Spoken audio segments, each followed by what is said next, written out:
فلا هادي له وأشهد أن لا إله إلا الله وحده لا شريك له وأشهد أن محمدا عبده ورسوله يا أيها الذين آمنوا اتقوا الله حق تقاته ولا تموتن إلا وأنتم مسلمون يا أيها الناس اتقوا ربكم الذي خلقكم من نفس واحدة وخلق منها زوجها وبث منهما رجالا كثيرا ونساء واتقوا الله الذي تساءلون به والأرحام إن الله كان عليكم رقيبا يا أيها الذين آمنوا اتقوا الله وقولوا قولا سديدا يصلح لكم أعمالكم ويغفر لكم ذنوبكم ومن يطع الله ورسوله فقد فاز فوزا عظيما أما بعد فإن أصدق الحديث كتاب الله وأحسن الهدي هدي محمد صلى الله عليه وعلى آله وسلم وشر الأمور محدثاتها وكل محدثة بدعة وكل بدعة ضلالة وكل ضلالة في النار. Alhamdulillah, kita bersyukur pada Allah Subhanahu wa taala pada hari ini, hari Sabtu malam Ahad 22 Rajab 1442 Hijriah, kita dimudahkan oleh Allah Subhanahu wa taala untuk duduk bersama mengkaji ayat-ayat suci Al-Qur'an dan hadis-hadis Rasul sallallahu alaihi wa ala alihi wasallam. Salawat dan salam semoga selalu Allah berikan kepada Nabi kita Muhammad sallallahu alaihi wa ala alihi wasallam, pada keluarga beliau, para sahabat, serta orang-orang yang mengikuti beliau sampai hari kiamat kelak. Dengan nama-nama Allah yang husna dan sifat-sifatnya yang ulia, kita berdoa, Allahumma inna nas'aluka ilman nafi'an wa rizqan tayyiban wa amalan mutaqabbala. Wahai Allah, sesungguhnya kami mohon kepada Engkau ilmu yang bermanfaat, rezeki yang baik, dan amal yang diterima. Allahumma amin. Ahibati hafizakumullah ta'ala, kaum muslimin yang saya cintai karena Allah, semoga Allah Subhanahu wa ta'ala selalu menjaga kita. Pada kesempatan kali ini kita ingin membahas sebuah tema, yaitu amalan hati, a'malul qulub, amalan hati. Dan kalau kita bicarakan amalan hati, maka kita akan membahas beberapa poin sebelum membicarakan amalan hati. Yang pertama adalah apa pengertian hati,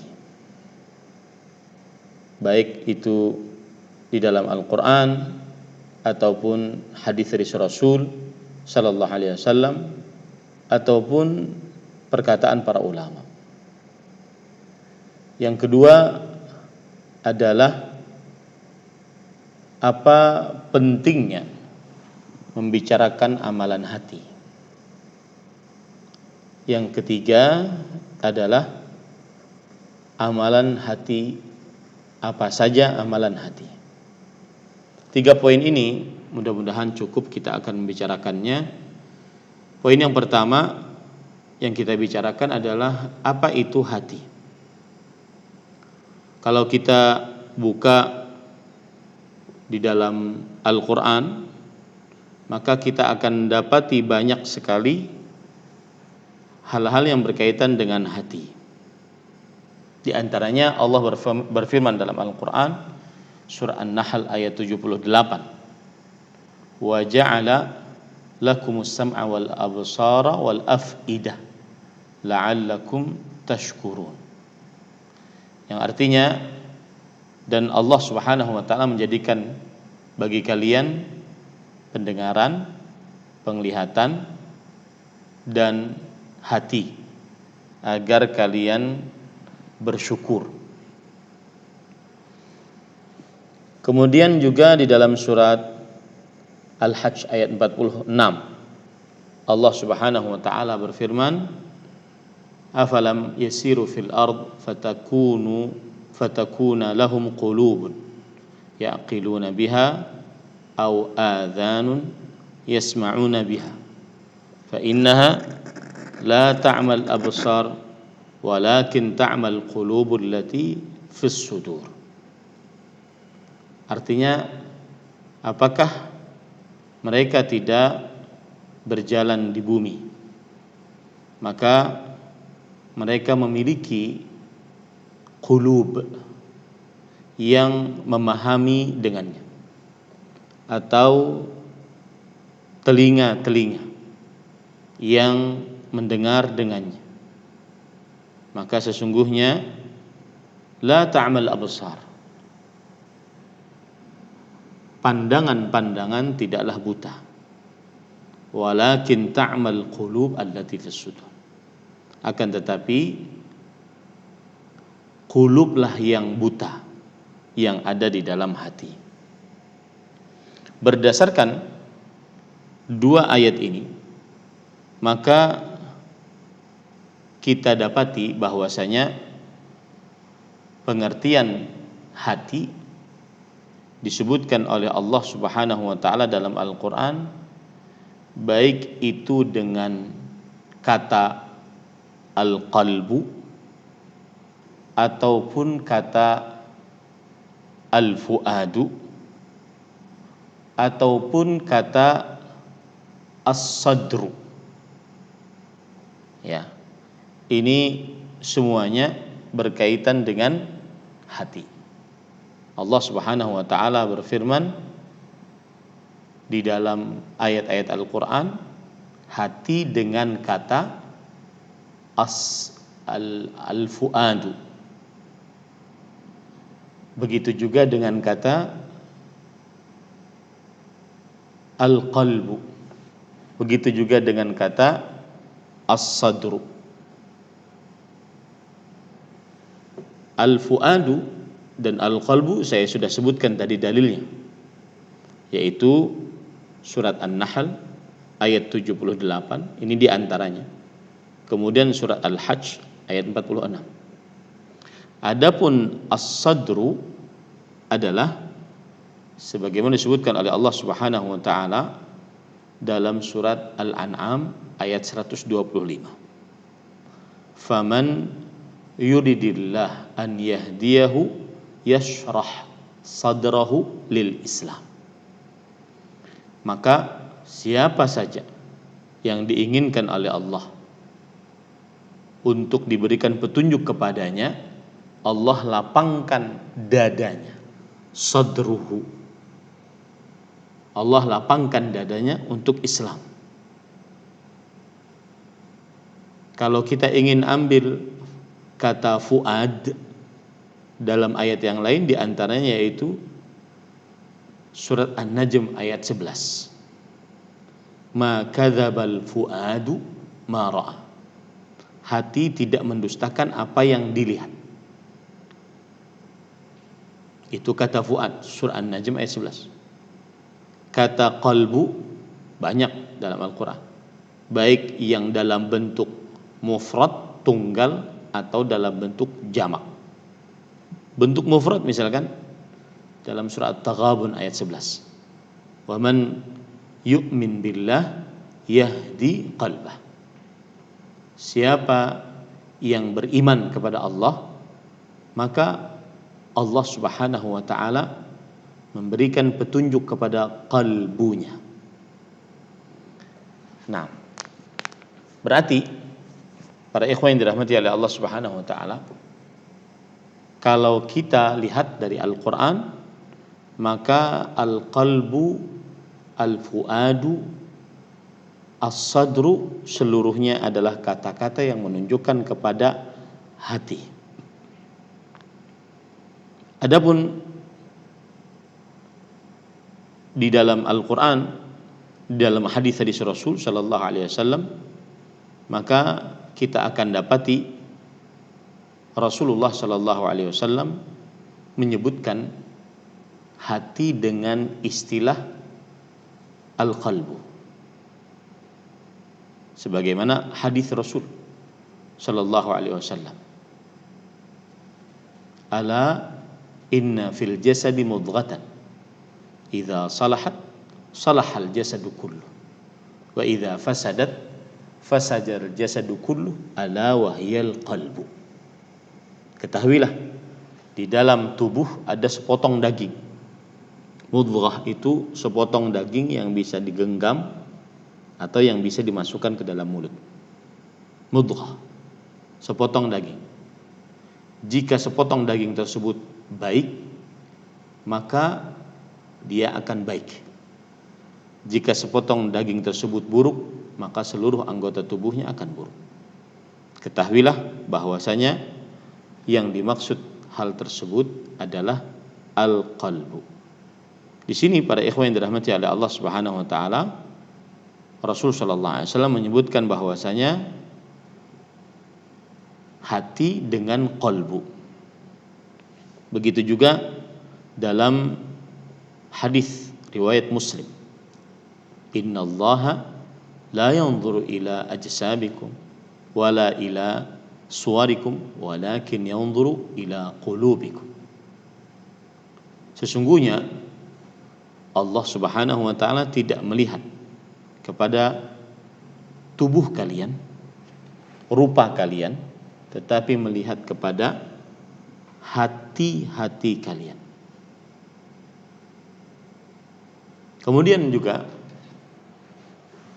Rasul sallallahu alaihi wasallam menunjukkan bahwa tempat hati, tempat qalbu adalah di dada. Sebagaimana Rasul sallallahu alaihi wasallam bersabda, at-taqwa hahuna, at-taqwa hahuna, at-taqwa hahuna. Yang artinya takwa itu ada di sini. Takwa itu ada di yushiru ila sadri. Dalam hadis seperti itu, beliau memberikan isyarat kepada dadanya, menunjukkan bahwasanya tempat qalbu adalah di dalam dada. Tempat hati adalah di dalam dada. Nah, para ikhwan yang dirahmati oleh Allah Subhanahu wa taala, sekarang kalau sudah kita ketahui bahwa Al-Quran menyebutkan istilah hati dengan 3 kata minimal, kemudian hadis menyebutkan istilah hati dengan kata qalbu minimal itu, maka kalau kita perhatikan perkataan para ulama, pengertian qalbu adalah di antaranya yang dikatakan oleh Imam Ibnu Qayyim Al-Jauziyah. Beliau mengatakan wa yutlaqul qalbu ala ma'nayain, dan diucapkan al-qalbu atas 2 makna. Yang pertama, amrun hissi, dia adalah sebuah perkara yang bisa diindrai, yang bisa dilihat, bisa dipegang, bisa dirasakan. Amrun hissi, perkara yang bisa diindrai. Wa huwal udwu al-lahmi as-sunnawbiru asy-syakrul mudhi' al-mudi' fil janibil aysar minas sadri wa fi batinihi tajwifun wa fit tajwifi damun aswadu wa huwa manba'ur ruh. Dia adalah anggota yang berbentuk lonjong, anggota tubuh yang berbentuk lonjong yang terletak pada bagian kiri dari dada. Di dalamnya ada semacam lubang, dan di dalam lubang ada darah hitam, dan dia adalah tempat ruh. Dia adalah tempat ruh. Baik. Ini arti qalbu secara anggota tubuh dan bisa diindrai. Kemudian beliau mengatakan watsani amrun ma'nawi wa huwa latifah rabbaniyah rahmaniyah ruhaniyah laha bihadzal udwi tata'allaqu ta'alluqun wa ikhtisasun wa tilkal latifatu hiya haqiqatul insaniyah. Hati dengan makna yang kedua adalah perkara yang abstrak. Dia semacam bimbingan, rahmat, ruh yang ada kaitannya dengan sepotong daging tadi. Dan kaitan ini tidak bisa diteliti. Makanya ketika Rasulullah SAW tadi bersabda bahwa ketahuilah di dalam tubuh ada sepotong daging. Itu hakiki dagingnya yang terletak di bagian dada kiri. Kenapa saya bisa katakan hakiki? Karena itu yang terjadi pada Rasulullah SAW saat beliau masih kecil, dan ada yang mengatakan saat beliau sebelum Isra dan Mi'raj, bahwa Anas bin Malik radhiyallahu anhu bercerita Rasulullah sallallahu alaihi wasallam didatangi oleh Jibril. Lalu setelah itu dibelah dadanya, dikeluarkan hatinya. Jadi dia benar-benar sepotong daging yang bisa diindrai, dikeluarkan hatinya. Lalu setelah itu dipisahkan dari hati yang kotor. Kata Jibril alaihissalam kepada Nabi Muhammad sallallahu alaihi wasallam, "Hadza hadzus syaitani minki." Ini adalah bagian syaitan yang ada pada dirimu. Lalu setelah itu dibasuh di mangkok emas berair zam-zam. Lalu dimasukkan kembali. Lalu diperbaiki oleh Jibril alaihissalam. Lalu dijahit. Anas bin Malik bercerita, "Fara'aitu athara dzalikal mikhyat fi sadri."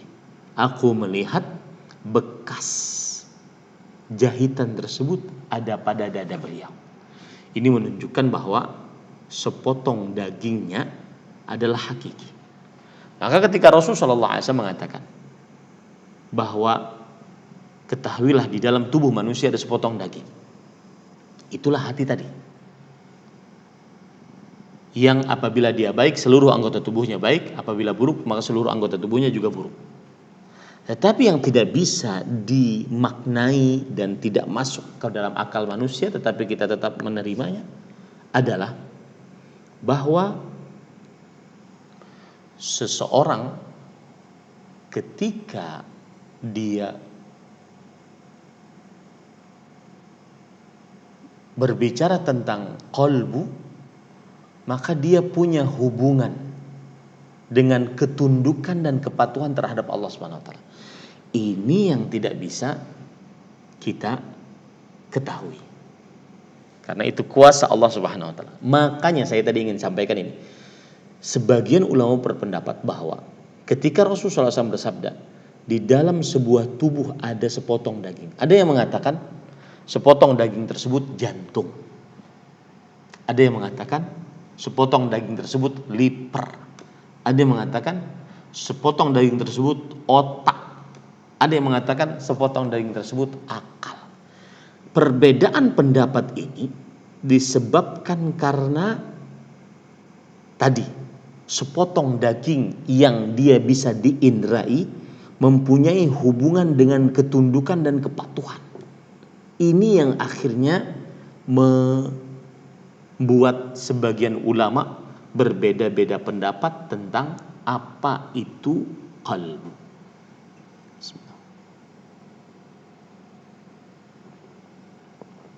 Baik. Kalau sudah kita pahami itu, sekarang berarti qalbu, hati adalah sepotong daging yang ada pada bagian kiri dada manusia, dan dia bisa diindrai, dan dia mempunyai hubungan dengan ketundukan dan kepatuhan Allah Subhanahu wa taala. Maka ketika kita mengatakan amalan hati, berarti kita membicarakan amalan yang ada di dalam hati. Hati tadi sepotong daging berletak di dalam dada sebelah kiri dan erat kaitan hubungannya dengan kepatuhan, ketundukan, kecintaan, rasa harap kepada Allah Subhanahu wa taala.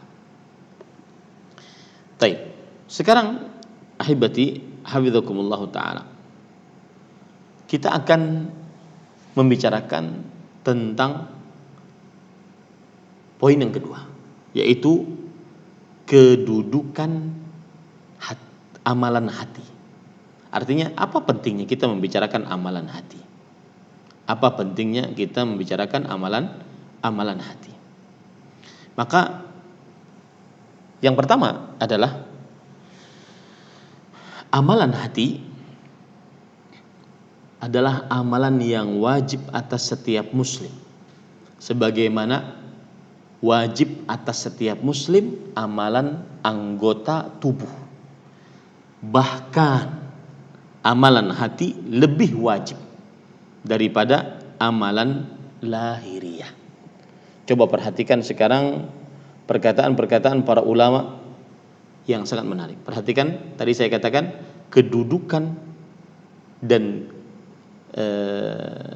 pentingnya, urgensinya amalan hati. Yang pertama adalah amalan hati wajib sebagaimana amalan lahiriah.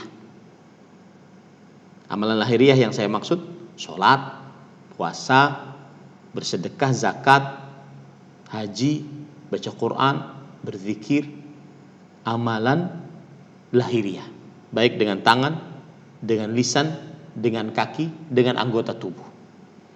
Amalan hati wajib sebagaimana amalan lahiriah, bahkan lebih wajib dari amalan lahiriah. Perhatikan sekarang bagaimana amalan hati lebih wajib. Dikatakan oleh Syekhul Islam Ibnu Taimiyah rahimahullah ta'ala dalam kitab Majmu'ul Fatawa. Beliau mengatakan hiya min usuli al-iman. Amalan-amalan hati adalah pokok dasar keimanan. Wa qawaididdin, dan pondasi-pondasi agama.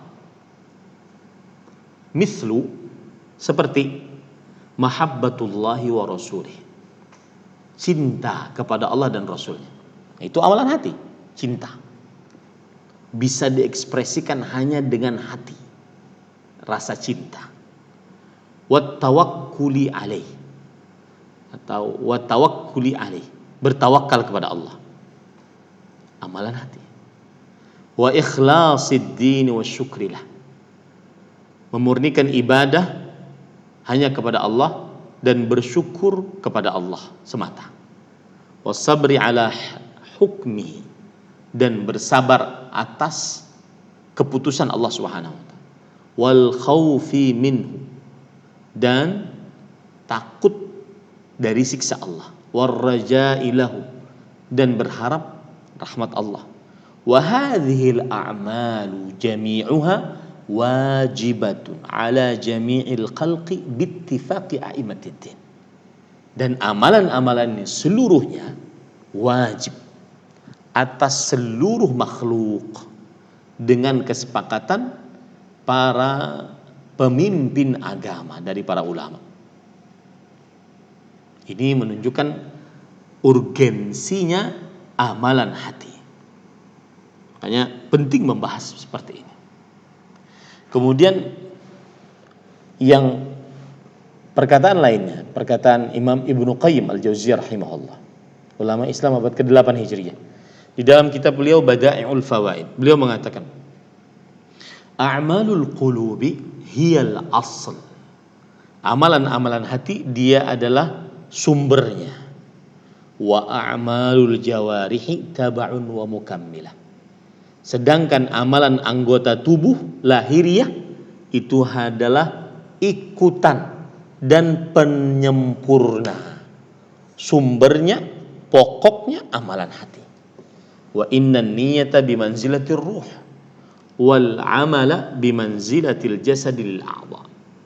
Dan niat, yaitu amalan hati, itu seperti kedudukannya seperti ruh, dan amalan kedudukannya seperti anggota tubuh atau jasad untuk anggota tubuh. Idza faraqar ruha famawatun. Jika ruh berpisah dengan jasad, maka yang ada adalah kematian. Ada perkataan yang menarik juga dikatakan oleh Syekh Al-Allamah Al-Muhaddits Baqiyatus Salaf, Syekh Abdul Muhsin bin Hamad Al-Abbad hafizahullah ta'ala. Beliau di dalam kitab beliau Fathul Qawiyul Matin Syarh Al-Arba'in, beliau mengatakan al-ikhlas minal amali bimanzilatir ruhi minal jasad wa bimanzilatil asasi minal bunyan. Ini perkataan agung, pantas ditulis dengan tinta emas, yang artinya keikhlasan dalam sebuah amalan itu kedudukannya seperti ruh pada sebuah tubuh dan seperti pondasi dalam sebuah bangunan.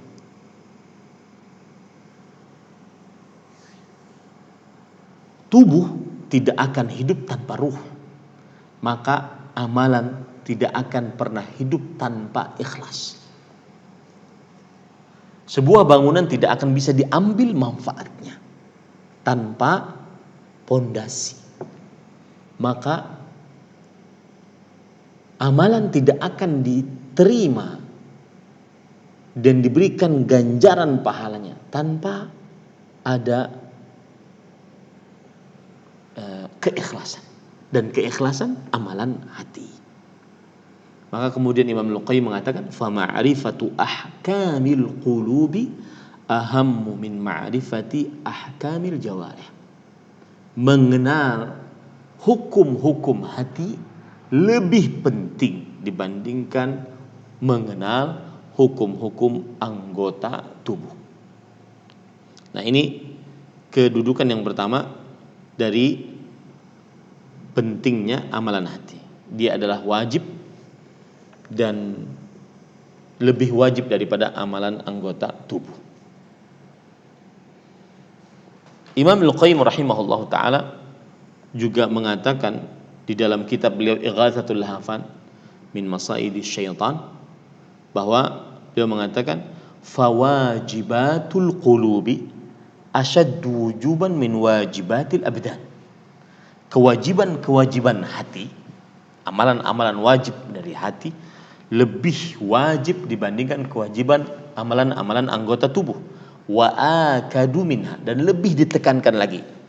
Wa ka'annaha laysat min wajibatid din 'inda katsiri minan nas. Tetapi sangat disayangkan, sebagian besar manusia menganggap itu bukan kewajiban agama, bal hiya min babil fadhaili wal mustahabbat. Bahkan sebagian menganggap bahwa dia amalan hati termasuk daripada fadilah-fadilah dan hanya kesunahan-kesunahan saja. Ini salah. Fatarahu yataharraju min tarki wajibin min wajibatil abdan wa qad taraka ma huwa ahammu wajibatil qulub wa afradhiha. Yang artinya sebagian orang merasa berat saat meninggalkan kewajiban-kewajiban amaliyah lahiriah, tetapi dia tidak merasa berat saat meninggalkan kewajiban-kewajiban hati. wa yataharraju min fi'li adna al-muharramat wa qad irtakaba min muharramatil qulub ma huwa asyaddu tahriman wa a'zamu ithman.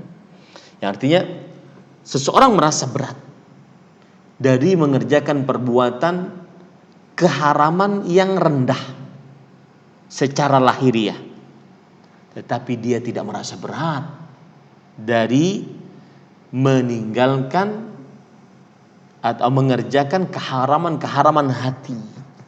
Keharaman-keharaman hati. Makanya para ulama mengatakan ada a'malul qulub, amalan hati, dan ada mufsidatul qulub, perusak-perusak hati. Yang jelas poin pertama dari urgensi amalan hati adalah dia amalan wajib. Kemudian para ikhwan yang dirahmati oleh Allah Subhanahu wa taala, pentingnya amalan hati yang selanjutnya adalah seorang hamba yang mengamalkan amalan hati, maka dia akan mendapatkan pahala di dunia dan di akhirat. Dan apabila dia meremehkan amalan-amalan hati, maka itu penyebab dia mendapatkan siksa di dunia dan di akhirat, sebagaimana keadaan amalan-amalan lahiriah. Adapun di dunia, pahalanya adalah dia akan diterima ketaatannya, dikabulkan doanya, diberikan ketenangan pada hatinya, diberikan petunjuk untuk menerima kebenaran dan tetap di atas kebenaran tersebut jika dia mengerjakan amalan-amalan hati. Dan sebaliknya, jika dia melanggar larangan-larangan dari hati, keharaman-keharaman yang berkaitan dengan hati, maka dia akan mendapatkan tidak diterimanya amal ibadahnya, tidak diberi petunjuk taufik oleh Allah Subhanahu wa taala untuk mengamalkan amal ibadah, hatinya sempit, keras. Sebagaimana orang ketika tidak beramal amalan lahiriah. Lihat, perhatikan perkataan yang menarik, sangat menarik, dari Imam Ibnul Jauzi rahimahullah, ulama Islam abad ke-5 Hijriah, dalam kitab Sayyidul Khatir. Beliau mengatakan, wa rubbama ra'a al-'asi salamata badanihi wa malihi fa dhanna annahu la 'uqubata. Orang yang bermaksiat terkadang melihat, wah saya sehat, harta saya banyak, maka dia mengira bahwa wah tidak ada siksa kalau begitu. Wa ghaflatuhu 'amma 'uqiba bihi 'uqubah. Allahu akbar. Lalainya seorang ahli maksiat atas siksa, maka itu adalah siksa tersendiri. Menganggap maksiatnya tidak mendatangkan mendatangkan siksa, itu siksa tersendiri. Ini para ikhwan yang dirahmati oleh Allah Subhanahu wa taala. Ya. Jadi seorang ketika bermaksiat lalu diberikan istidraj oleh Allah, harta banyak, keluarga terlihat sakinah, mawaddah, rahmah, tapi enggak sholat, tapi dia tidak mengerjakan amalan-amalan lahiriah ataupun amalan-amalan hati, lalu dia merasa santai saja. Santainya ini siksa pada saat yang bersamaan. Makanya Imam Ibnul Jauzi rahimahullah mengatakan, waqad qala al-hukama al-ma'siyatu ba'da al-ma'siyah iqabul ma'siyah. Para ulama yang ahli hikmah mengatakan, bermaksiat setelah mengerjakan maksiat itu adalah siksa atas maksiat tadi. Maksiat setelah mengerjakan maksiat adalah siksa atas maksiat tadi.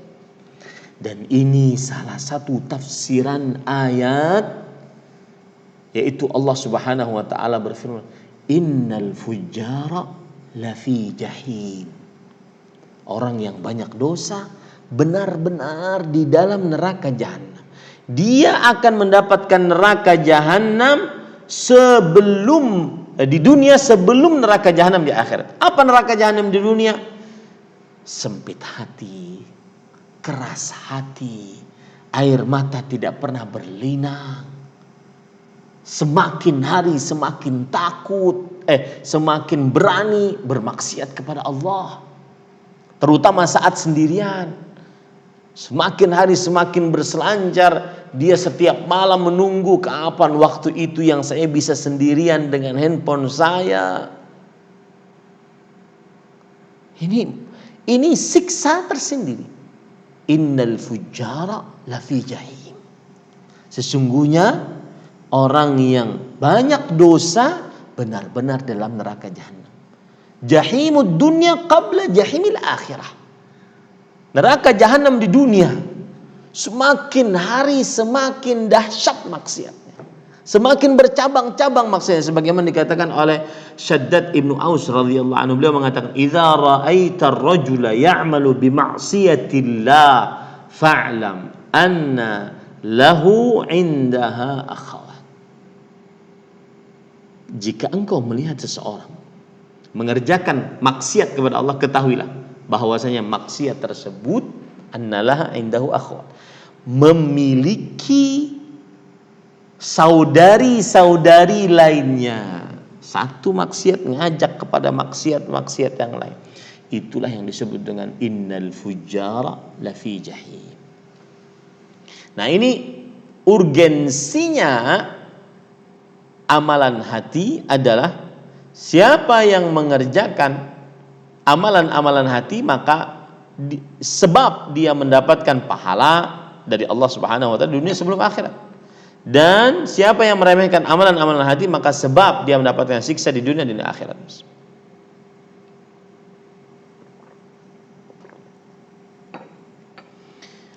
Kemudian ada perkataan yang menarik para ikhwan yang dirahmati oleh Allah Subhanahu wa taala.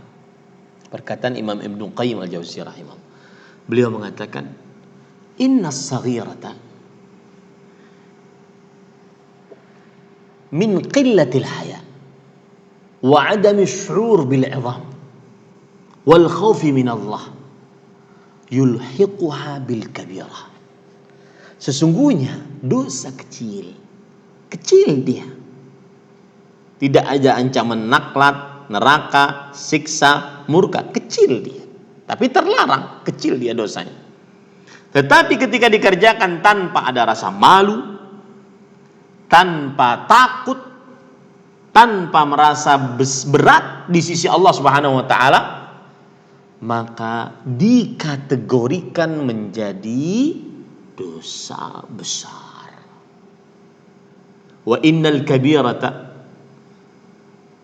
min syiddatil haya wasyu'ur bil 'idham wal khaufi min 'adzabillah qad yulhiquha bis saghirah.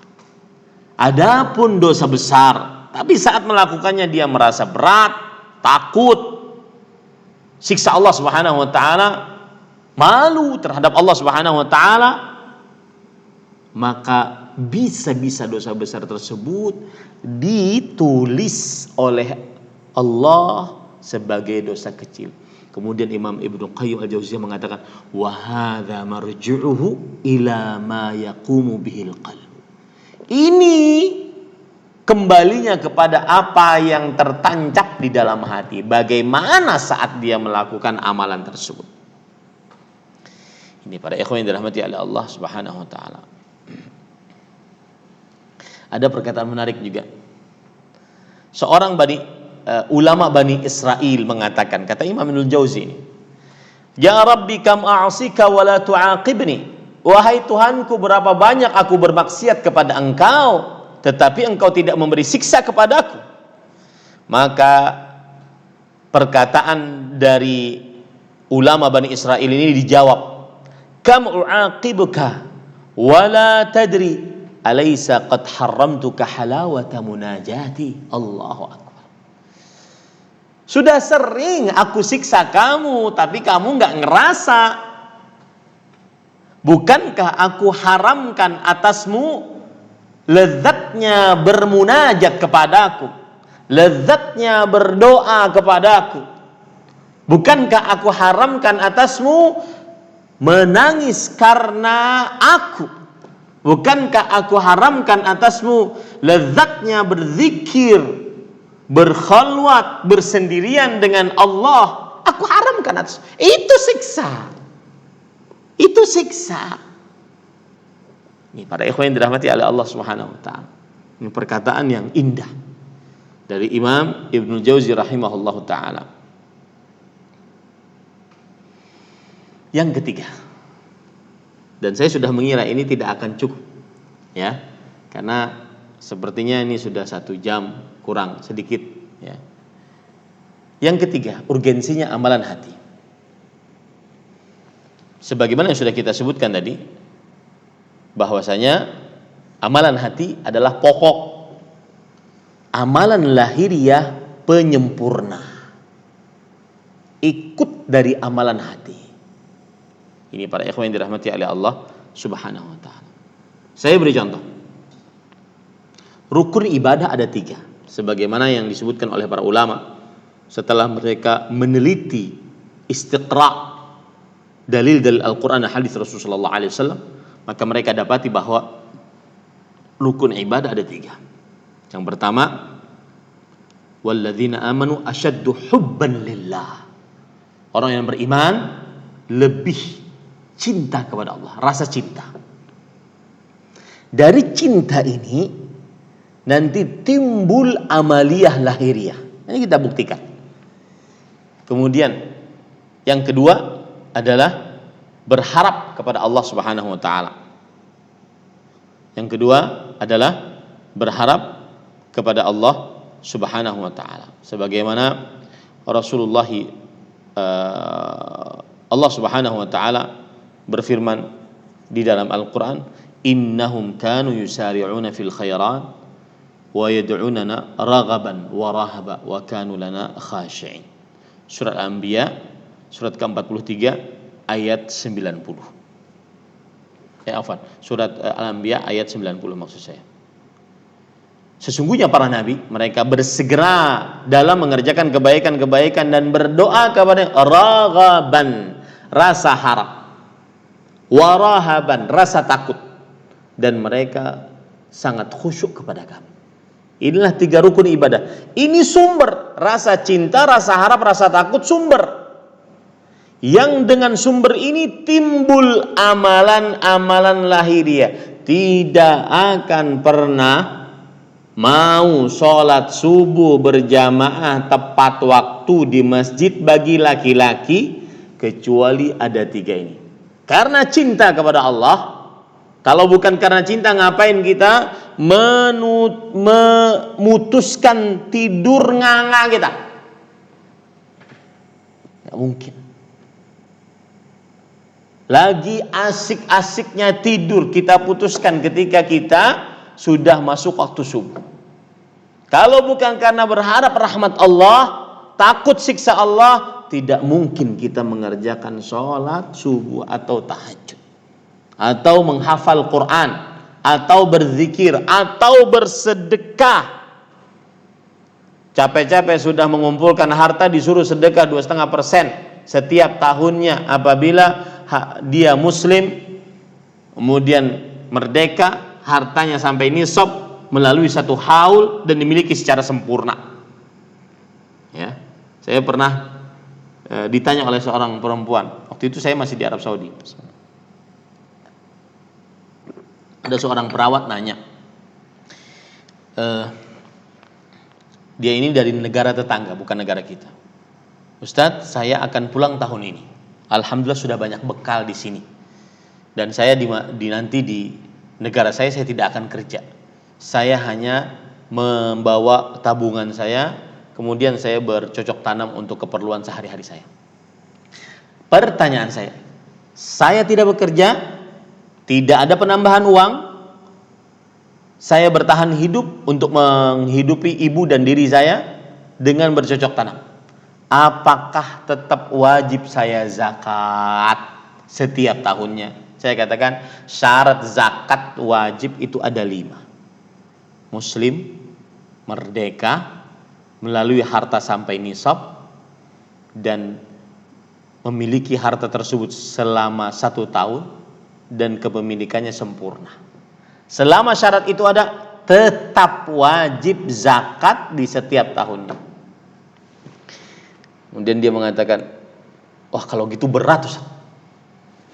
Dan sepertinya nggak adil. Lihat, subhanallah. Orang kalau tidak cinta kepada Allah, tidak harap, tidak takut, tidak akan tumbuh perjuangan dengan bersedekah. Jangan bersedekah. Yang wajib saja zakat berat untuk dia kerjakan. Nah ini, itu yang dimaksud keistimewaan amalan hati, bahwa dia adalah sumber dan amalan lahiriah adalah pengikutnya. Yang keempat, para ikhwan yang dirahmati oleh Allah Subhanahu wa taala, kedudukan di sisi Allah sesuai dengan amalan hati. Bukankah Allah Subhanahu wa taala berfirman dalam surah Al-Hujurat, "Inna akramakum 'indallahi atqakum."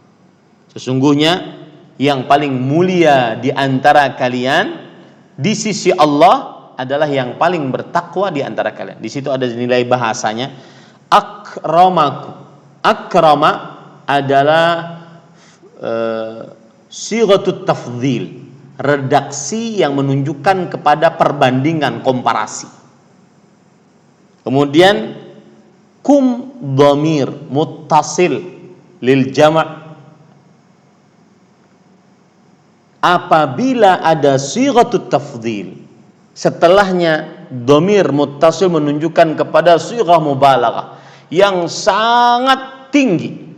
Sesungguhnya orang yang paling mulia di antara kalian, atau boleh dengan memakai kata hiperbola, orang yang paling termulia di antara kalian di sisi Allah, orang yang paling bertakwa. Takwa adalah kata Rasul sallallahu alaihi wasallam, at-taqwa hahuna wa yushiru ila sadri. Takwa itu di sini, di hati, dan beliau memberikan isyarat pada hatinya. Makanya disebutkan di dalam hadis yang diriwayatkan di dalam perkataan Abdullah bin Mas'ud radhiyallahu anhu dalam kitab Syarah Aqidah Tahawiyah, Abdullah bin Mas'ud radhiyallahu anhu berkata, ulaika ashabu Muhammadin sallallahu alaihi wasallam kanu afdala hadhil ummah wa abarraha quluban. Para sahabat Nabi radhiyallahu anhu, mereka itu umat Islam yang paling utama, dan mereka itu yang paling baik hatinya. Nah, ini para ikhwan yang dirahmati oleh Allah Subhanahu wa taala. Lihat hal yang menarik para ikhwan yang dirahmati oleh Allah, bahwa urgensi yang keempat dari amalan hati adalah kedudukan seseorang di sisi Allah sesuai dengan amalan hati. Abu Bakar As-Siddiq radhiyallahu anhu diceritakan oleh Bakar bin Abdullah Al-Muzani, seorang tabi'i. Beliau berkata, "Ma faqa Abu Bakrin radhiyallahu anhu ashaba Muhammadin sallallahu alaihi wasallam bi shaumin wala salah, walakin bima bi syai'in kana waqara fi qalbihi." Abu Bakar As-Siddiq radhiyallahu anhu, beliau tidaklah mendahului para sahabat Rasulullah SAW dengan puasa dan sholat, bukan, tetapi dengan apa yang tertanam di dalam hati. Nah, ini yang keempat, sebagian kedudukan antar manusia berdasarkan amalan hati. Ini menunjukkan keutamaan dari amalan hati tersebut. Wallahu a'lam. Yang kelima, para ikhwan yang dirahmati oleh Allah Subhanahu wa taala,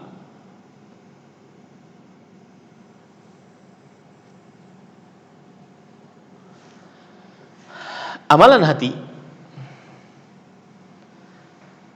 urgensinya adalah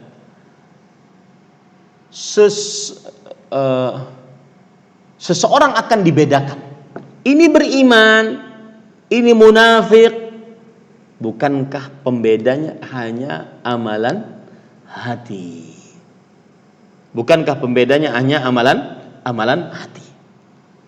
Maka Rasulullah SAW menyebutkan bahwasanya orang-orang munafik mereka lisannya muslim, hatinya kafir. Pembeda antara muslim dan kafir amalan hati. Ini para ikhwan yang dirahmati oleh Allah Subhanahu wa taala. Kemudian keutamaan lain atau urgensi lain dari amalan hati adalah bahwa terkadang dengan amalan hati, amalan yang kecil di sisi Allah berpahala yang besar, dan sebaliknya amalan yang besar di sisi Allah berpahala kecil. Sebagaimana perkataan Abdullah bin Mubarak rahimahullah, beliau mengatakan, rubba amalin saghirin tusaghiruhun niyah wa rubba amalin kabirin tukabbiruhun niyah. Berapa banyak amalan besar dikecilkan oleh niatnya yang buruk, niat amalan hati. Dan berapa banyak amalan kecil dibesarkan dengan niatnya. Lihat hadis riwayat Imam Bukhari bahwasanya ada seorang pezina yang meminumi anjing.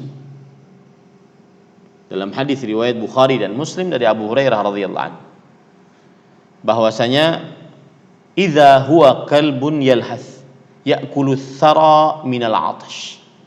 Ada anjing, dia makan dari pasir-pasir karena kelaparan, karena kehausan.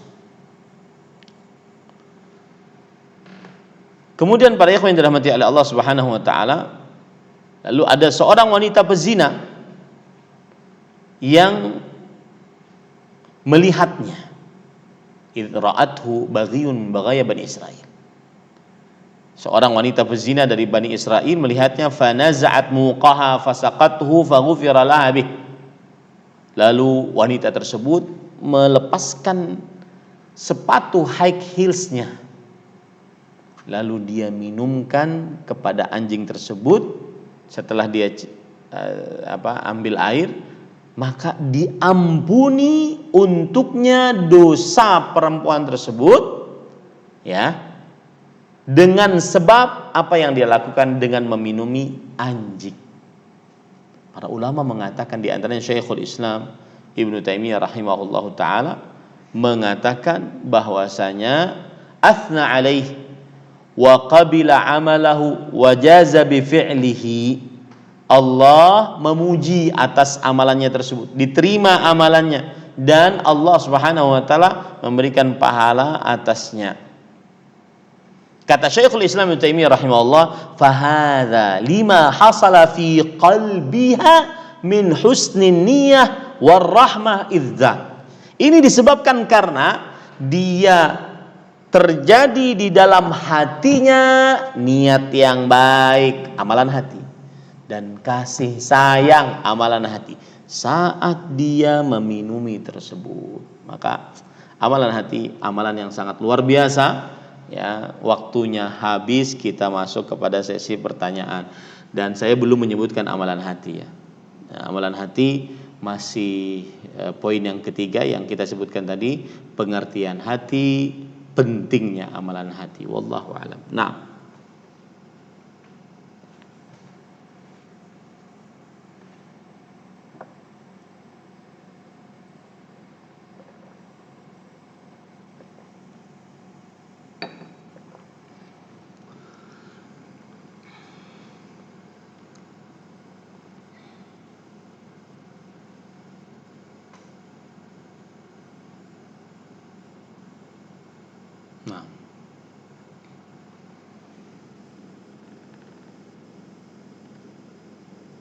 sini ada 6 poin. Yang pertama bahwa amalan hati adalah amalan yang wajib atas setiap muslim, seperti wajibnya amalan dari anggota tubuh lainnya.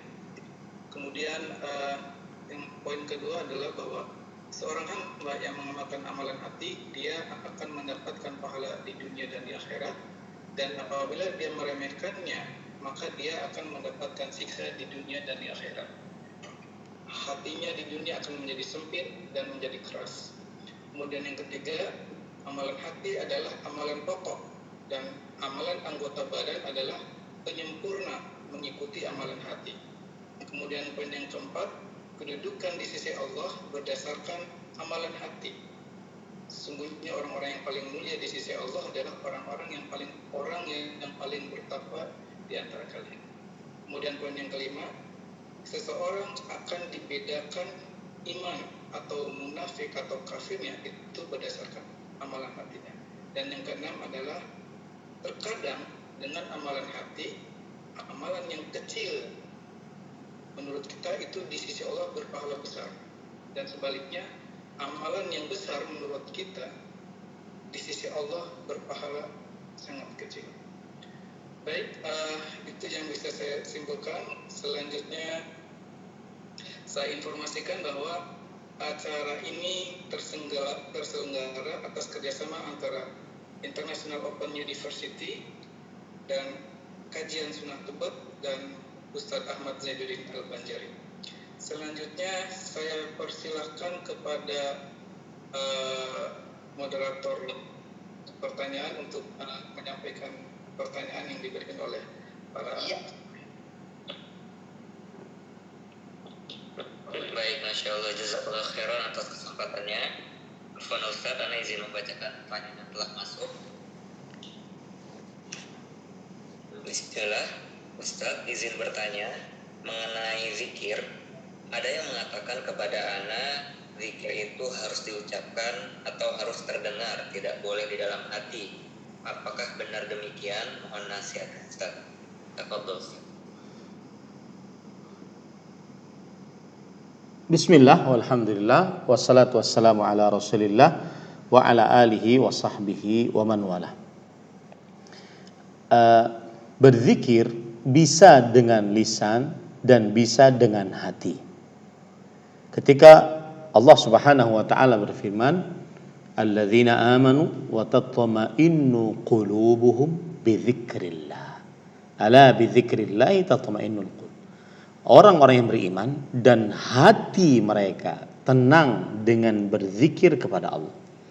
Di sini berzikir kepada Allah bisa dengan lisannya atau bisa dengan hatinya. Karena arti zikir adalah mengingat Allah Subhanahu wa taala.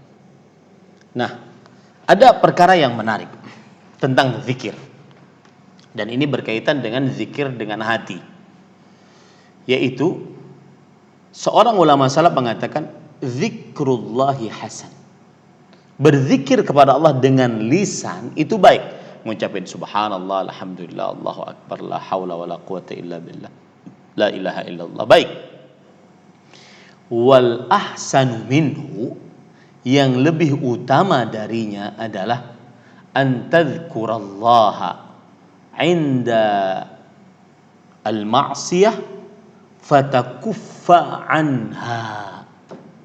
Dan yang lebih utama darinya adalah engkau mengingat Allah saat ingin bermaksiat, lalu engkau tahan dirimu. Di sini para ulama mengatakan bahwa tarkul ma'siyah afdalu min fi'li ta'ah. Menjauhi maksiat lebih utama dibandingkan mengerjakan ketaatan. Ya, tentunya ini khilaf nanti di antara para ulama. Mana yang lebih utama? Apakah mengerjakan ketaatan ataukah menjauhi kemaksiatan? Yang jelas berzikir bisa dengan lisan dan bisa dengan hati, dan kedua-duanya ada hubungannya. Wallahu a'lam. Nah,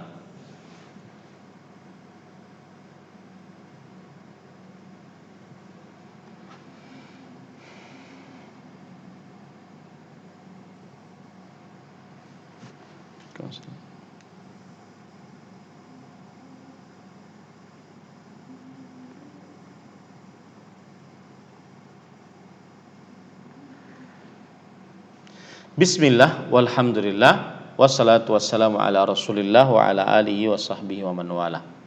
Berdoa lalu dia was-was, jangan-jangan gak dikabulkan. Usaha lalu dia was-was, jangan-jangan tidak lancar rezekinya.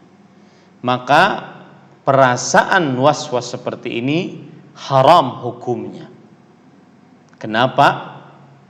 Karena berarti dia bersuudzon kepada Allah Subhanahu wa taala. Berburuk sangka kepada Allah Subhanahu wa taala. Berburuk sangka untuk sesuatu yang dia tidak pantas diburuki sangka. Maka saat berdoa dia harus yakin akan dikabulkan oleh Allah.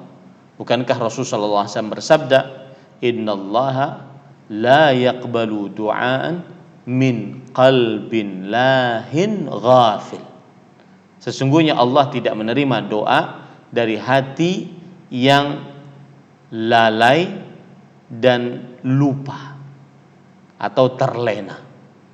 Maka dia harus yakin. Dalam hadis yang lain Rasulullah SAW bersabda, "Ud'ullaha wa antum muqinuna bil ijabah." Berdoalah kalian kepada Allah dalam keadaan kalian yakin dikabulkan oleh Allah Subhanahu wa taala. Maka pada saat itu seseorang mengerjakan sebuah penyimpangan dalam agama saat berdoa dia tidak yakin dikabulkan. Saat berdoa dia tidak yakin dikabulkan. Saat berusaha dia tidak yakin diberi rezeki. Karena di situ ada nilai suudzon kepada Allah Subhanahu wa taala dan ada nilai perendahan terhadap Allah Subhanahu wa taala. Karena Allah Maha Kuasa atas segala doa, Allah Maha mengabulkan, dan Allah Maha Kuasa atas segala rizki. Innallaha yabsutur rizqa liman yasha. Sesungguhnya Allah melapangkan rezeki bagi siapa yang dikehendakinya. Wallahu a'lam.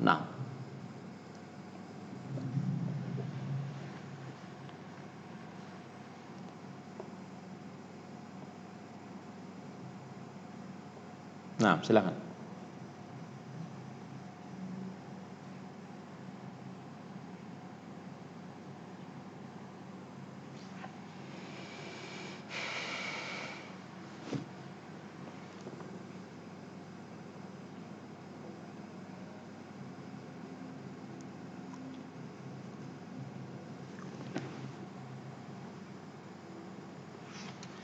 Bismillah, walhamdulillah, wassalatu wassalamu ala rasulillah. Bagaimana caranya menghilangkan was-was dalam hati? Was-was yang dimaksud dalam pertanyaan adalah khawatir riya. Para ikhwan yang dirahmati oleh Allah Subhanahu wa taala, perhatikan baik-baik. Karena was-was itu macam-macam ya. Ini was-was yang dimaksud adalah berarti dia dihinggapi perasaan ingin riya. Ingin dilihat orang, kemudian dipuji, ingin dilihat orang, atau diberikan hadiah. Cara agar kita ikhlas beribadah murni hanya karena Allah, tidak ada embel-embel ingin dilihat orang agar dipuji, ingin dilihat orang agar diberi hadiah, maka kita harus mengetahui apa penyakit dari riya. Atau lebih tepatnya apa penyebab riya? Karena yang disebutkan dalam pertanyaan itu kan riya, beramal ingin dilihat agar dipuji, beramal ingin dilihat agar diberi hadiah, harta tahta wanita, pujian, penghargaan, sanjungan dan semisalnya. Maka kita harus melihat sebab riya. Sebab riya ada dua, disebutkan oleh Imam Ibnu Qayyim Al-Jauziyah rahimahullah ta'ala. Beliau mengatakan, la yaztami'ul ikhlas fi qalbil abdi wa mahabbatun nas wa tam'i fi ma 'indan nas wa mahabbatu madhin nas wa tam'i fi ma 'indan nas. Artinya, tidak akan terkumpul keikhlasan dengan dua perkara. Cinta kepada pujian manusia, dan yang kedua, cinta apa yang ada pada diri manusia berupa harta-harta ataupun hadiah. Ini dua penyakit atau dua penyebab riya. Ingin dipuji, ingin diberi hadiah. Maka cara agar kita tetap ikhlas, tidak terbesit di dalam hati menginginkan ingin dipuji oleh orang, adalah kita harus menghilangkan dua sebab ini. Sebab yang pertama ingin dipuji, beramal ingin dilihat agar dipuji. Maka ketahuilah cara mengobatinya, kata Imam Al-Qayyim rahimahullah, ilmu keyakinan, bahwasanya kamu harus meyakini seyakin-yakinnya pujian manusia penuh dengan keterbatasan dan relativisme. Relatif. Kadang manusia memuji, kadang manusia menghina. Pada saat yang bersamaan dipuji, pada saat yang bersamaan dihina. Tetapi jika Allah memuji, maka semuanya memuji. Ada seorang A'rabi, orang yang hidup di pedalaman, datang kepada Rasulullah SAW dan beliau berkata, "Ya Rasulullah, inna madhi zain wa inna dhammi syain." Wahai Rasulullah, sesungguhnya aku kalau memuji orang dalam syair-syairku, maka pasti dia terpuji. Dan kalau aku mencela orang dalam syair-syairku, pasti dia terhina. Kata Rasulullah SAW, "Dzaka huwallah." Itu hanya dimiliki oleh Allah. Maka saat kita bersedekah, beramal, baca Quran, ya, maka pada saat itu jika ada perasaan ingin dilihat agar dipuji, ya ingin dilihat agar dipuji ya. Kalau ingin dilihat agar dicontoh lain hal. Ingin dilihat agar dipuji, maka pada saat itu berarti dia mengingat bahwa pujian manusia terbatas, penuh dengan kesamar-samaran dan seterusnya. Itu obat untuk penyebab pertama. Kiat untuk menghilangkan penyebab yang kedua, yaitu apa? Ingin dapat hadiah dari manusia. Kata Imam Al-Qayyim rahimahullah, "I'lam ilmuka yaqinan anna ma biyadin nas la ya'tika illa biiznillah." Kamu harus mengetahui baik-baik, seyakin-yakinnya bahwa apa yang ada di tangan manusia berupa harta, tahta, wanita, tidak akan sampai kepadamu kecuali dengan izin Allah. Maka pada saat itu mintalah kepada Allah. Nah, begitu cara seseorang agar terhilang rasa was-was ingin riya. Wallahu a'lam. Nah.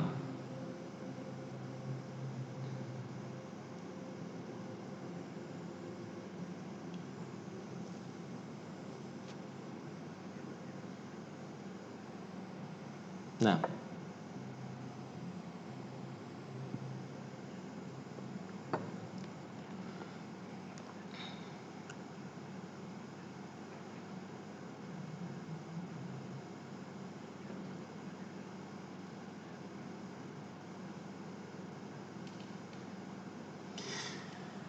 bismillah walhamdulillah wassalatu wassalamu ala rasulillah wa ala alihi wa sahbihi wa man wala. Maka harus dijabarkan dulu apa yang dimaksud dengan hati yang sudah rusak. Dari sisi apa? Apakah penuh dengan penyakit hati? Karena penyakit hati banyak. Kesombongan, riya, kemudian ujub,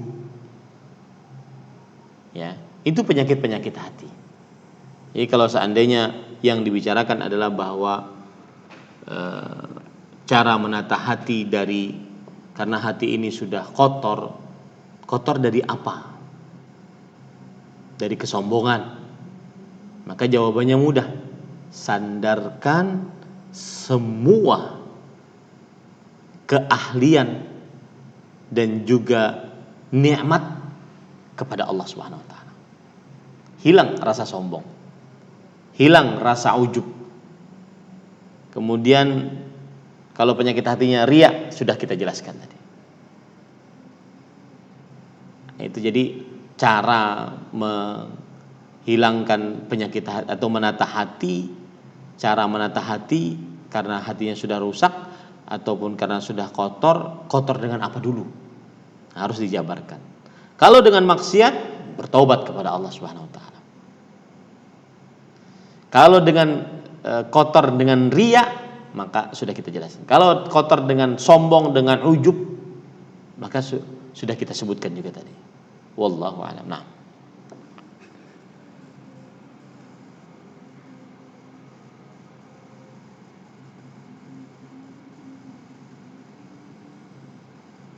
Silakan.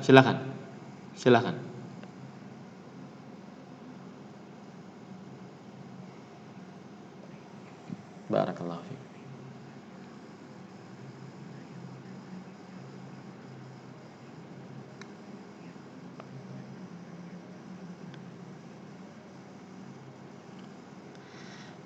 Bismillah, walhamdulillah, wassalatu wassalamu ala rasulillah. Cara berpikirnya tidak begitu. Makanya saya pernah bikin status tentang masalah ini, karena saya lihat ini cara berpikirnya harus berimbang. Karena akhirnya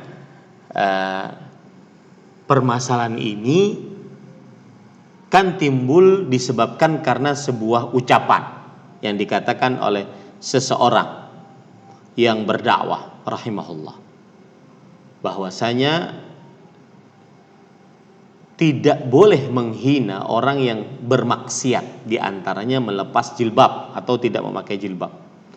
Mungkin satu sholat tahajud dia menghapuskan dosa dia tidak melepas jilbab, dia tidak berjilbab. Maka jawabannya adalah perkataan tidak boleh menghina, betul.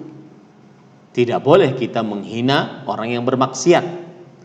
Yang patut kita lakukan adalah menasihati, jangan menghina. Menasihati orang yang bermaksiat, minum minuman keras, berjudi, mencuri, membunuh, melepas jilbab. Tidak boleh kita hina, tetapi kita nasihati dengan cara kita melakukan amar ma'ruf nahi mungkar, nasihati. Tetapi bukan berarti tidak boleh menghina kemudian benar perbuatan melepas jilbab.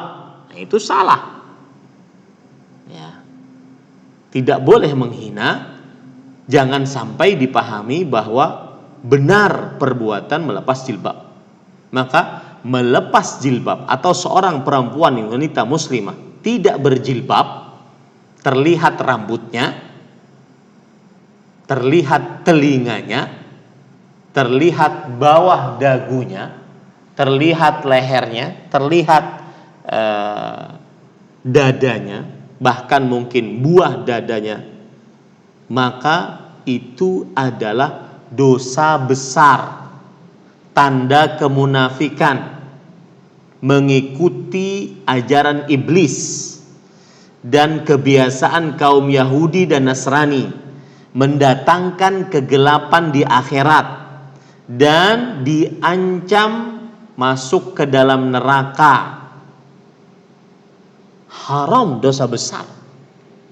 Begitu cara memahaminya.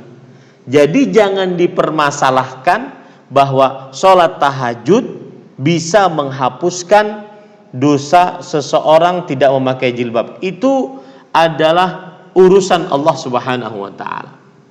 Tetapi yang patut kita perhatikan di sini, tidak boleh menghina seseorang yang bermaksiat. Yang boleh kita lakukan adalah menasehati seorang yang bermaksiat. Yang kedua yang harus kita lakukan adalah tetap meyakini bahwa tidak berjilbab bagi wanita muslimah haram, dosa besar, tanda kemunafikan, mengikuti ajaran setan, iblis. dan mengikuti kebiasaan kaum Yahudi dan Nasrani, mendatangkan kegelapan di hari kiamat, ya, mendapatkan laknat dan seterusnya dari dosa-dosa yang disebutkan oleh Rasulullah sallallahu alaihi wasallam. Tidak mencium bau surga, padahal bau surga bisa dicium dari 500 tahun perjalanan.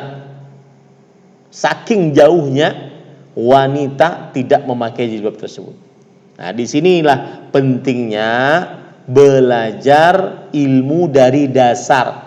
Jangan kemudian mendengar kata-kata yang agak manis sedikit kemudian goyah. Saya sering mengatakan, bagi seorang yang baru meniti jalan istiqamah, yang ngetrennya bahasanya sekarang adalah lagi hijrah, maka paling utama dia lakukan adalah menimba ilmu agama dari dasar secara sistematis, bukan dari video 1 menitan di Instagram atau TikTok, 5 menitan di YouTube atau Facebook. Bukan. Itu tidak mendatangkan ilmu yang mumpuni. Itu hanya sebatas pemberi masukan kepada kita sehingga semangat kembali. Adapun untuk menjadi seorang penimba ilmu agama, maka duduk dengan seorang guru, ngaji kitab dari dasar. Terutama saya katakan publik figur, hati-hati, ya. Jika memang ingin benar-benar istiqamah, maka jauhi dengan semua apa itu namanya, ketenarannya. Ingin aksesnya kembali ke media sosial, sama saja, cuma beda casing doang. Nasihat, bukan marah, nasihat, ya, karena kita ingin lebih baik. Kita sudah lama meninggalkan, sudah lama membuang-buang waktu kita untuk perkara-perkara yang tidak bermanfaat. Maka ketika kita mulai istiqamah, menimba ilmu agama, istiqamah, meniti jalan istiqamah, atau istilahnya lagi tren berhijrah, maka pada saat itu timbalah ilmu agama dengan guru yang benar, baik akhlaknya dan agamanya, dari dasar ilmunya secara sistematis. Nah, dengan begitu dia tidak akan goyah kalau ada perkataan-perkataan yang agak membingungkan sedikit. Masa sih kalau begitu? Karena dengan maka saya pernah nulis status tentang masalah itu, karena saya lihat sebagian orang akhirnya banyak bertanya, ya, banyak Ustaz dijadikan sebagai tameng untuk tidak berjilbab, banyak dijadikan sebagai tameng untuk tidak melakukan nahi mungkar bagi wanita berjilbab. Jangan-jangan nanti dia ahli tahajud, kamu aja yang nggak tahajud, sering nyinyir orang. Enggak, salah, ya. Menghina orang bermaksiat haram, yang boleh adalah menasihati. Tetapi yang melepas jilbab dosa besar, haram, dilaknat.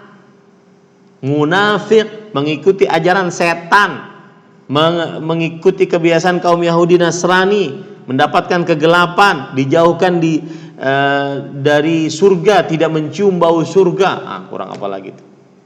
Begitu cara memahaminya. Ya, wallahu a'lam. Naam.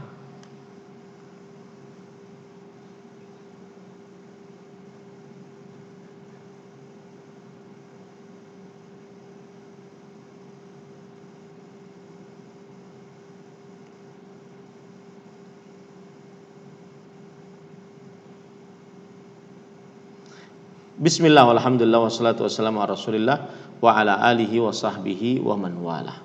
Orang yang fajir tidak mungkin mempunyai hati yang baik. Kenapa? Maksudnya begini, mungkin ada seorang bunda yang disebut dengan bunda kemanusiaan, tetapi dia tidak beriman, maka tidak manfaat kemanusiaan yang dia miliki. Kenapa? Karena dia tidak mempunyai adab paling utama kepada penciptanya. Dia mungkin sopan, santun, tepat janji, jujur, tapi dia melakukan kesyirikan. Maka ini adalah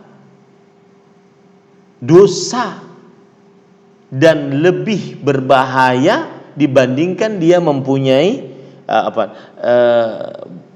buruk, ya, adab buruk dia kepada Allah Subhanahu wa taala. Kenapa kemudian dia tidak berharga amal-amal baiknya? Karena dia buruk kepada Allah Subhanahu wa taala.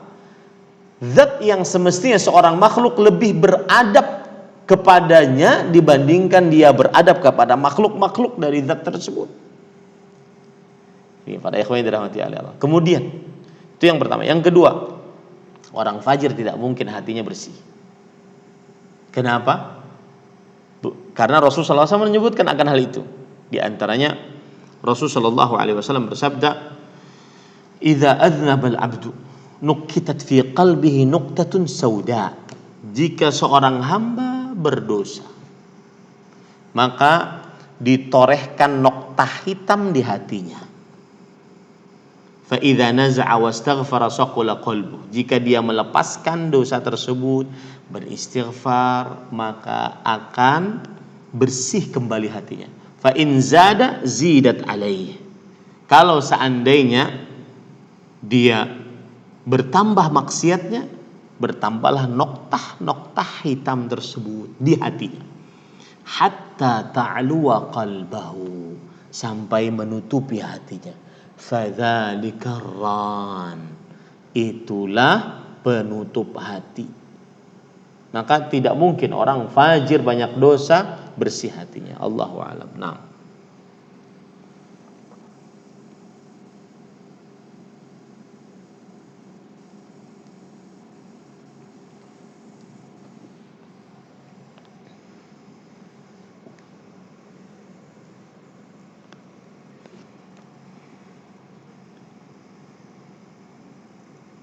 Nah.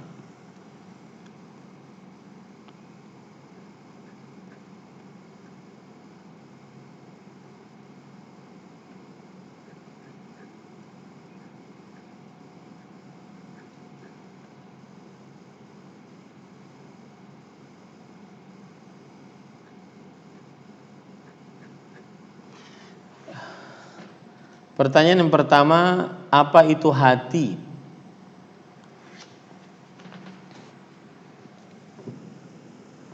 Nah,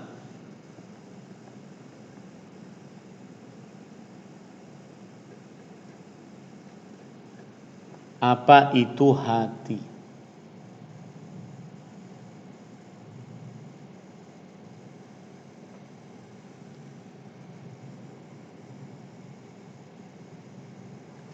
Silahkan.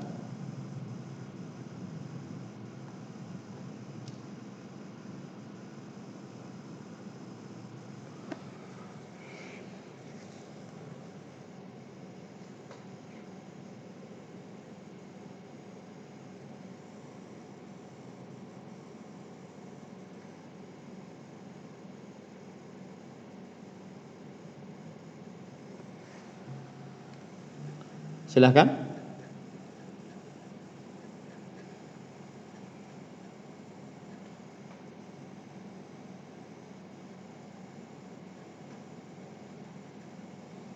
Kemudian pertanyaan yang kedua, sebutkan, boleh langsung pertanyaan kedua ya. Pertanyaan kedua, sebutkan beberapa tafsiran para ulama tentang sesungguhnya di dalam tubuh terdapat sepotong daging. Daging yang dimaksud apa? Berdasarkan pendapat-pendapat para ulama.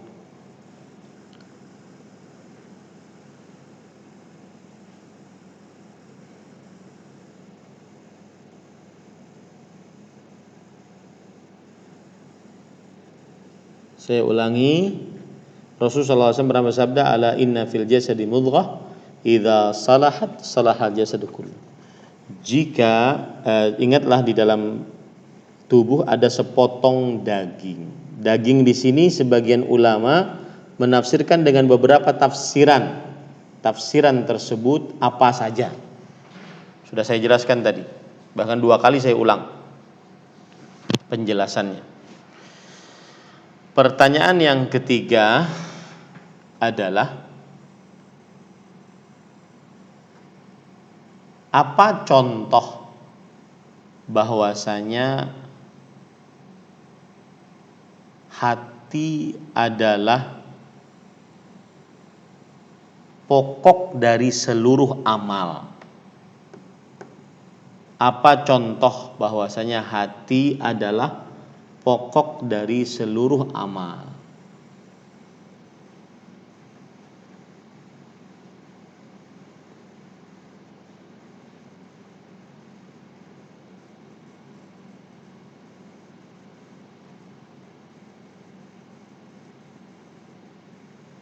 Nah,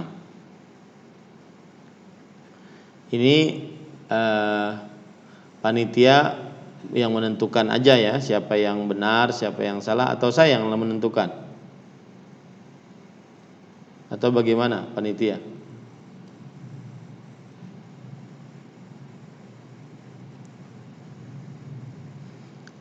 Enggak, maksud saya kalau panitia yang menentukan, alhamdulillah, berarti kita tutup dulu kajiannya dan saya mau live gitu. Kalau seandainya, karena di sini sudah agak larut malam, karena waktu Indonesia Tengah kan di sini.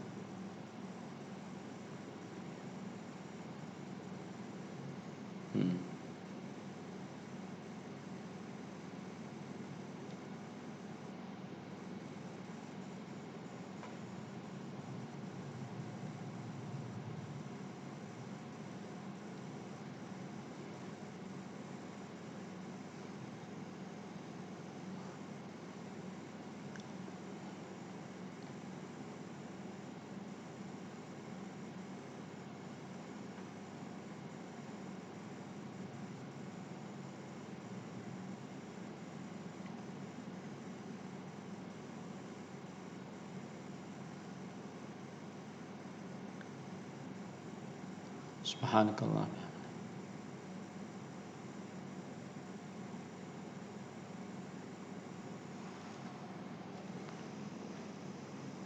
Waalaikumsalam warahmatullahi wabarakatuh.